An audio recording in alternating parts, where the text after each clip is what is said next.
Ladies and gentlemen, welcome to another episode of MediaWatch. I'm your host, Dr. Savi. And this week we've got an exciting guest. We're going to do a slightly different show. We are looking at the post-Brexit situation, but we're going to focus in on one particular area. And that particular area is more about investments. MediaWatch looks at the events around the world, and one of the big events, as we know, is the fact that possibly there is lack of investment maybe. That might be something that people might be thinking about in terms of the future, because it's uncertain, as the markets would describe it. Although the Governor of the Bank of England has put up some funding to say you're okay, your money's okay, we have seen the pound plummet. We have also seen the price of gold go up as well.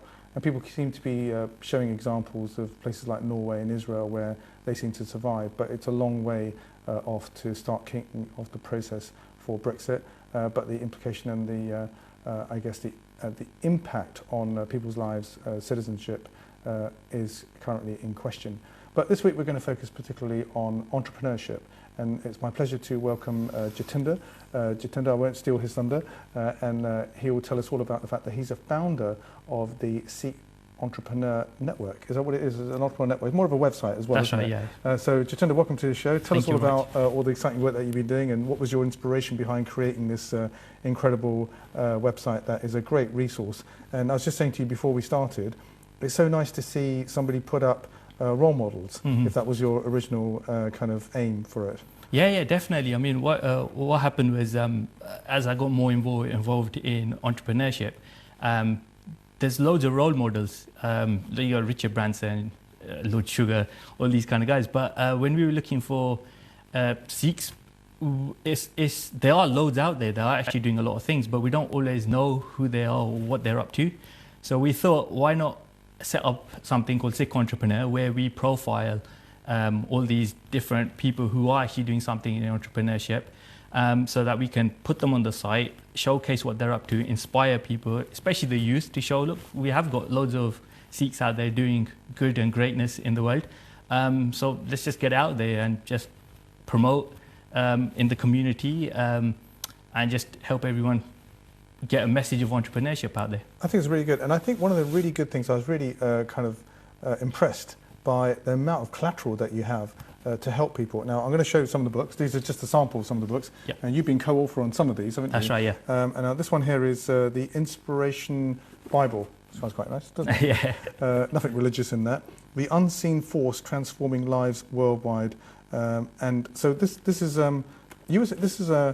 more of a philanthropic situation. That's isn't right, it? yeah, that's right. Loads of philanthropists in here.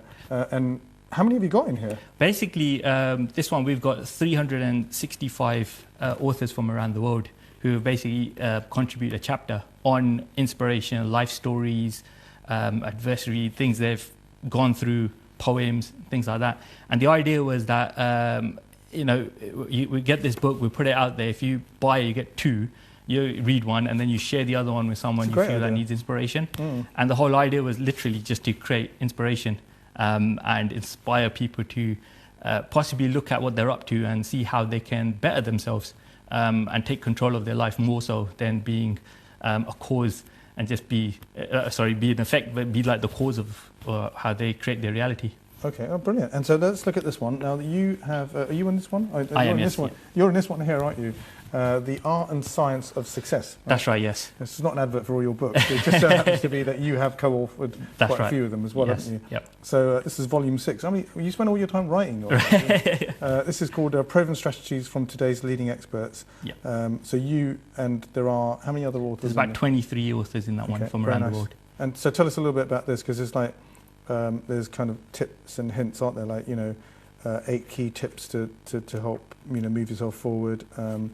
There's loads of really interesting things in here. The 3 phases of success. That's right. Very good. Yeah, so this book is basically about how to create success in life, in business. So all the 23 authors from around the world have contributed, again, a chapter to do with their personal experiences and how they've managed to overcome things.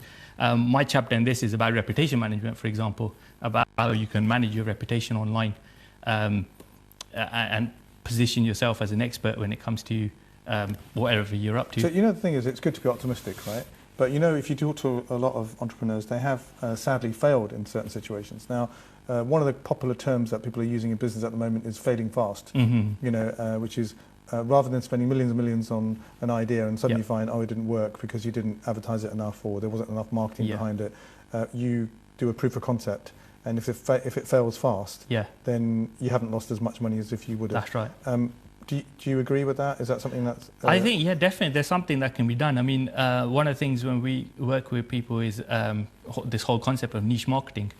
You might have a product or a service that you want to get out there, but you're not too sure whether it's going to catch on. So you can actually create a whole bunch of things which you can put out there to get feedback if there's actually enough target audience or people actually interested in it, whether there is a need for your product. So it's a lot easier with the internet, with online surveys and those kind of things, to be able to test the market at a relatively low cost. But there's a price in one sense, isn't it? Because you've got to put time and effort in. Absolutely. And I think I read somewhere where if you create an app, you know, go, oh, there's an app for that, and they create an app, and somebody could be a real genius and create one, or have a bunch of people that do it. But you've got to, how do people know that you've got a product? Unless you kind of put it out there and you spend millions and millions on advertising. That's right. It just always seems to be a problem. And your role in the organisation is, and it's quite nice because we're involved in this in terms of, you know, our programme looks at, I guess, what's happening digitally across the world in media, because we get our news from the media, don't we now? And it's very much moving away from paper to online. Yes. Your role is the Director of Digital Strategy. That's right. So if, for example, you had a product and suddenly it came out, unless it was trending, you'd have to create that trend, but you'd be like a tiny bit of, you know, noise amongst a bigger noise. That's right. So how do you actually get your message across? There's a process involved. I mean, again, it depends on your target audience. It depends on the product that you're trying to get out there. But the main thing is you have to look at if there's a need for that product. You have to look at the customer and see whether you're fulfilling some customer need. Because if you just have some random idea and you put it out there, if you haven't done your target audience research, it's gonna, you know, it can potentially fail. So you have to do research behind that to see who else is doing it, what are they up to, what are the kind of emotional needs of a customer for that particular product or service. It's very dependent on what it is, and then you have to build your strategy according to that. And we were talking just before coming on the show, we were talking about Instagram, where there was a girl who had a random Instagram page where she had loads of different things, and then she got rid of everything, and she just put scarves up. And now she's like got millions of followers who are just interested in her scarves. And there's a guy, I don't know if you've ever come across him, and he's got socks, and shoes, but he's got a massive following. So in that sense, the companies want to be part of that digital advertising and things. Exactly. Yeah. So yeah, I mean that's all. I mean, one of the things that we're seeing with everything that's going on at this moment in time is this whole kind of micro-niching element where you are getting people who are specializing in just particular things. I mean, many years ago, you couldn't specialize in one thing. You had to do a broader thing. But because of the reach available through things like Instagram and the internet, you can actually pick a particular topic or subject and just focus all your energy and effort on that, and you'll be so surprised that there's so many people that would actually be interested in that. You know, imagine you go to a place where you say, yeah, I'm interested in scarves. You have got people who, you know, like to wear a scarf, you know. So the internet allows it so that you can actually have one thing that you can focus all your energy and effort into.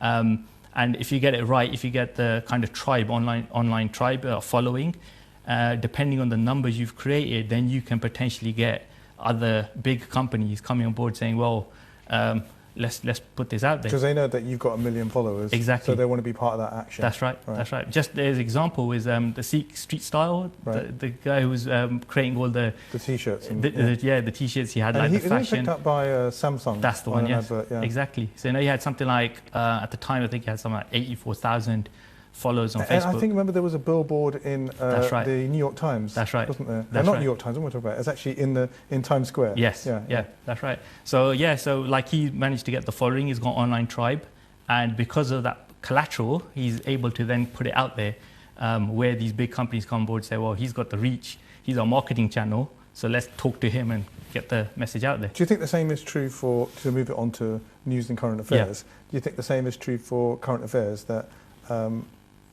that I remember watching. I think I mentioned this before a long time ago. That Jon Snow, who does the news, Channel 4 News, had done a lecture on media and who's controlling the news in terms of what the editorial is, right, and what kind of background they're from. Yes. So sometimes, certain news, certain ethnic news or Sikh news doesn't get into the mainstream, because certain people are choosing not to put that in place. Say, for example, the Birmingham to London cycle ride is taking place in 2 weeks' time. Okay, it's been going for 32 years. Yes. Now, that's a massive achievement from 250 riders who do a ton of charity work through the year. £72,000 is what they raised last year. But I know that, you might know that because you know about them, but the mainstream doesn't know about it. That's right. So how would they be able to generate greater interest if none of the newspapers are actually following that story? That's right. Yeah, I'm actually taking part in the bike ride this year as well. Okay, I'll see you then. Yeah, definitely. So there is. I mean, I've been, I have been following the kind of online presence of what they have at the moment. There are massive improvements that can be made. There is. You have to basically create your online tribe. You have to get that online following, especially nowadays. It's that community, that online community, because they're the ones that are going to be your advocates. They're the ones that are going to push your message out there. Do you think anybody takes any notice? Because like in the House of Commons, you can actually have a debate if you get over a certain number of signatures. Yes. And I think recently there were 3 million signatures, but I think 57,000 of them were from some other country. Whereas you can put some controls in place that anybody who does actually go onto the petition site is actually from the United Kingdom. Yes. So maybe sometimes that 3 million is skewed a bit. But even if you took out the 50,000 or whatever it is out of that, that's still a sizable number of people that are asking for a referendum. Again. Right. But how much of that would be? I mean, how much of that is part of a democratic process? Is social media really that influential that it can change people, politicians' minds? I think nowadays it is. I think there's a whole kind of there's plus and negative in the sense that social media is something that creates a buzz as well, but it can be influenced. It can be used in the wrong way. So you think there's a dark side as well? Absolutely. There's a whole bunch of things where you can have something negative, which the people who want to get it negative out there, they can push it forward. They got the networks to do that. So there is a dark side to it. With anything, there's going to be both sides. You're going to get the plus points and negatives. So it's the same with like the whole Brexit thing. Like there's pros and cons of both sides of it. But everything these days seems to be focused heavily on marketing, and whether you get the marketing right, this whole campaign or the referendum thing was a marketing campaign. They basically worked on people's emotions. But even if it was misinformation. Exactly, which unfortunately is very unethical. And that brings another question as to what do you do to make sure that it's ethically done. But then it's so easy to kind of just put something out there which takes people in a totally different direction. Because I was posted on Facebook quite recently saying that don't believe everything you see on social media. Do your own research, look into it. Don't just share something just for the sake of it. Actually see what's valid. How can this be, whether there's any truth behind it or not. So some of this means that we have to take the responsibility on ourselves to check what's going on as well and not just blindly share it. Do you think sometimes that there's sometimes you get like a video and it shows something really social and, like a kid and who grows up and then realizes that the money that was given to him by, somebody who was walking the street ends up being something he kind of repays later because he becomes a doctor or, some kind of story. And then at the end it goes, brought to you by XYZ Bank. Yes, right? Yes. Is that a good thing or a bad thing in your view? Because in one sense, is it a real story? Right. And secondly, is that the right use of media to be able to play on people's emotions? It's an interesting one, isn't it? Because every business out there are going to want to create profits and income and generate a lot more customer base. So they are going to do whatever they can to create that. Now, when you look at what they're doing and why they're doing it, if their core values are based around on that emotion of how people can actually use the bank to then benefit their lives and other people's lives in the future, and many people probably have done that as well. So there's no harm in kind of using that story to say our customers have done this, So there is that side of it, but then there's the other side where if it's just done for the sake of marketing, where there's no ethical background to it, just because they want to create the numbers, then it's manipulation. So this kind of stuff is something that needs to be monitored at a much higher level within the organizations. And it's not something that, I don't know, it depends on different organizations as to what their process is for doing something like that. Well, are you being played or not being played? Sorry? Are you being played or not being played? Yeah. But the irony behind it is you're playing it and then you're sharing it. That's right. You know? Yeah, exactly. You know? That's right.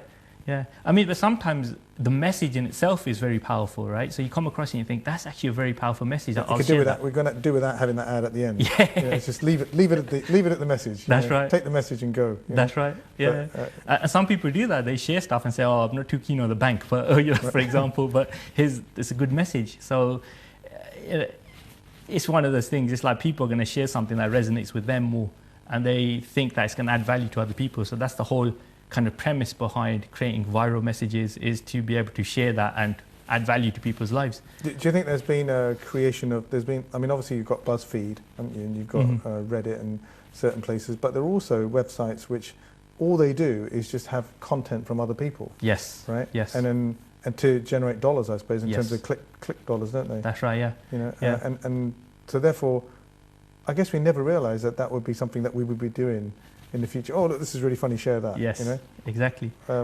That's right. I mean, there are sites that kind of do.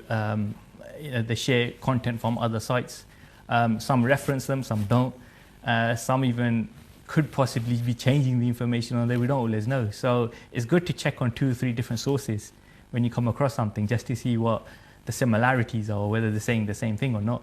You know. So I think we have to do our own due diligence on things like that as well. So part of the education element of what you've got on your website, you're actually involved in teaching personal skills as well, aren't you? Presentation skills, that kind of thing? Yeah, a lot of stuff with personal development. So I'm involved with a lot of people that do personal development. And so, for example, one of the things that I do is work with authors, entrepreneurs and coaches, and I help position them to basically get the message out there to help train and educate people on self-development, whether it's to do with personal life, whether it's to do with business and sales, whether it's to do with spirituality even. Some of our clients even do meditation and things like that.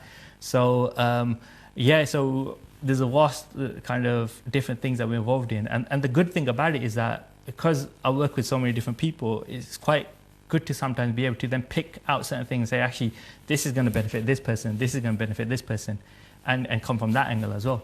So rather than it being kind of selfish for that person, it's not selfish, but they want to do self-improvement. Yeah. You also look at the fact that it can help other people with their network around them, or That's maybe right. their family or whatever. Absolutely. When we take it back to Sikhi, Baba Nanak said, "Mana jeet jag jeet," right? Which is basically meaning being able to monitor your own mind.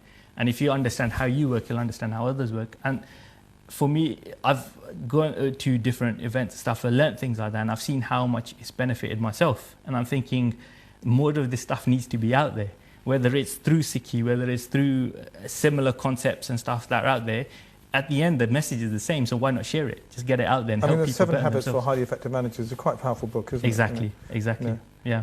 It gives kind of certain steps and certain behaviours that you should be doing. That's right. Yeah, that's right. Because it's all about mindset. So how you see the world. We've all got like a map of the world in our minds, and we make meaning of things we come into contact with. But if you change the meaning, then the way you perceive that thing changes as well. There's a lot of talk about the growth mindset, isn't there? Yes. There's a lot of organisations that are following that. What is that? The growth mindset is probably the same concept as the whole kind of what do they call it? There's a term, I've forgotten what the term is. Mindfulness. Mindfulness. That's right. So it's a similar concept to that. And that's a kind of is that mindfulness concept taken from Buddhism? It's a mixture of everything, really. Yeah. It's not just from one particular background. It's quite vast. I mean, you get people who have studied different things, and then they say, okay, like what Bruce Lee did when he went with the martial arts. He took what was best things out of them, and then developed holistic element. That's right. Yeah. Yep. So there's a lot of that, and they all do say pretty much the same thing. It's just about different people marketing the message for the betterment of humanity in a way. Yeah, it sounds good. So let's we mentioned Brexit a few times, right? Yeah. And I really wanted to talk about the second part. We've got a lot more time left. This is the fun bit with all the stats. 2014 to 2015, UK was the #1 destination for foreign direct investment in the EU, with the USA, India, and France being large contributors. you think they're going to be scared a little bit because of that? Do you think? I mean, there are other funds like the Horizon 2020 fund, which Israel and Norway take advantage of. Because you're involved in entrepreneurs, there might be some budding entrepreneurs out there that are really keen on saying, well, where am I going to get some funding from? Because there are these Kickstarter type things. That's right, yeah. Do you think it's going to be difficult now in this climate with Brexit to get funding for future innovations? It's possible. It's possible. I mean, it's one of those things where at the moment, because of the uncertainty, you are going to get people who say this is an opportunity for us, and some people say this isn't an opportunity for us. So at the moment, it's going to be kind of, there is going to be hesitancy around it because UK as well is being seen as the hub or the entry point into Europe. And now that's changed, it's like what are the laws, the regulations, the trading, everything's going to get affected to some degree. I mean, I was reading something the other day, we were talking about how when you have startup businesses, like in the UK, it's been quite, from angel investors to get something like £250,000 for a project to kickstart it. But it's usually when you want to go for more investors and bigger funds, you have to go to bigger people. If you look at the Facebook example, Facebook is US based. Yes. It was generated in the US. Yeah. He still went for investment funding in the end. That's Mark right. Zuckerberg, didn't he? Yeah. To grow the way that he had to grow quickly. Exactly. That's a difficult journey though, isn't it? It's, I mean, you have to have a brilliant product like Facebook where you start to, it's literally an online database of everybody in the world at the moment, isn't it? It is, yeah. So that's a very powerful tool. So his vision on what it was and how he can then portray that and say, look, this is what we're up to. We're going to be able to have trends on people's behaviors. Even with Facebook Live, which is, I mean, if you look, we know Periscope, That's both right. of us wouldn't like social media, but Yep. we're doing this on Facebook Live today Yes, as well. yeah. Hopefully it's come out okay. Yeah. Check it later on. These are good innovations that are coming. It's kind of taking the original product and expanding on it, isn't it? That's right. Yeah. Absolutely. I mean, Facebook are up to some amazing things at the moment. Whether I mean, we're going to keep seeing innovation, and that's never going to stop. But it's just that the route on how people get investments is going to be maybe a bit flaky at the moment. I think in terms of just like existing business and stuff, I think the bigger businesses are the ones that are going to feel it more at the moment. When it comes to like new startups and things like that, they're probably going to be in an okay position to keep on doing what they're doing. It's usually the bigger companies that feel the effects of this thing. Like Richard Branson was talking about how his company took like a third drop or something with everything that was going on, and he lost out on a deal or something that was going to create like 3,000 jobs.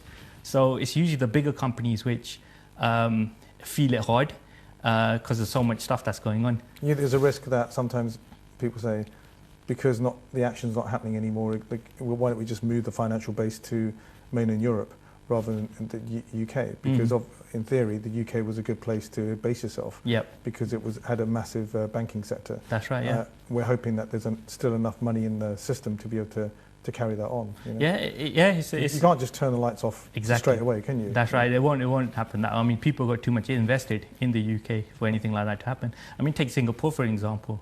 They were a country that was kind of abandoned by the British in a way. They didn't join up with the whole kind of Malaysia system, and yet now they're like the hub for a lot of banks around the world, and they're kind of independent. So there's hope for.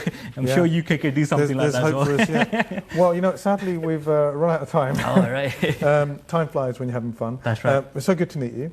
So good that you're doing all this exciting stuff in terms of not only inspiring others, but also creating collateral like these books. We can talk about this one, which was enlightening.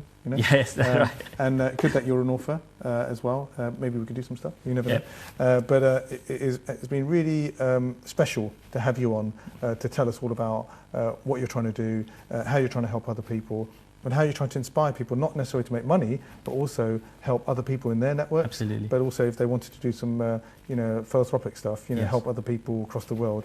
That's a really great thing as well. Yeah, no, absolutely. Thank you very much for having me. Also, great to meet you.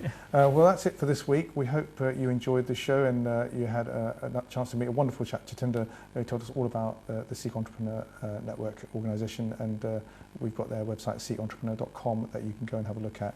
So that's it for this week. We hope you enjoyed it. We'll see you next time. Waheguru Ji Ka Khalsa, Waheguru Ji Ki Fateh.